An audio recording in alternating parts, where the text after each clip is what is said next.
Hello guys, welcome back to our channel. ఈరోజు day 5 మనం వినాయక చవితి విగ్రహాలను చూపించే డే 5లో ఈరోజు ఎక్కడికి వచ్చి మనం లాస్ట్లో రివీల్ చేస్తాం. ఈ రోజు నుండి ప్రతి విగ్రహానికి మనం అంటే ఇప్పుడున్న స్టార్టింగ్లో మనం విగ్రహాన్ని ఏ రూపం ఉందో మనం చెప్పలేం కాబట్టి ఓవరాల్గా విగ్రహాలన్నీ చూపిద్దాం. స్టార్టింగ్ వైజ్గా చూడండి విగ్రహాన్ని. వినాయకుడు గజం పట్టుకురండి. ఇది చూసారా, హనుమంతుడు గజం పట్టుకొని ఎగ్జాక్ట్గా ఆ రూపాన్ని చూస్తుంటే నిజంగా చాలా చక్కగా ఉంది. వినాయకుడిని ఈ టైప్లో 8 feet అంటే చాలా పెద్దగా ఉంది. ఇది చూసారా, నాకన్నా పెద్దది. ఇది మొత్తం ఓవరాల్ ఫినిషింగ్ మొత్తం ఇది ఇంకా స్టార్టింగ్లో ఉంది కాబట్టి ఇలా ఉంది. ఇంకా ఫినిషింగ్ అంటే ఇంకొక 10 daysలో వచ్చేది దీని కలర్ వైజ్గా కూడా చాలా బాగుంటాయి. ఇంకా ముందు రండి, ఇక్కడ అంటే చాలా అన్ని పెద్ద విగ్రహాలు లైన్ వైజ్గా ఓవరాల్గా 9 feet ఇవన్నీ ఒక్కొక్కటి చూడండి.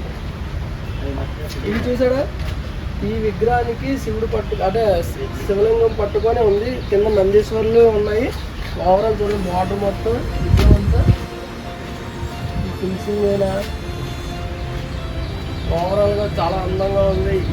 ఇదే కాకుండా ఇంకా చాలా ఉన్నాయి. ఈ లైన్ అన్ని పెద్ద విగ్రహాలే ఒక్కొక్కటి. ఇది చూడండి, ఇది యాక్సిడెంట్గా ముంబై స్టైల్లో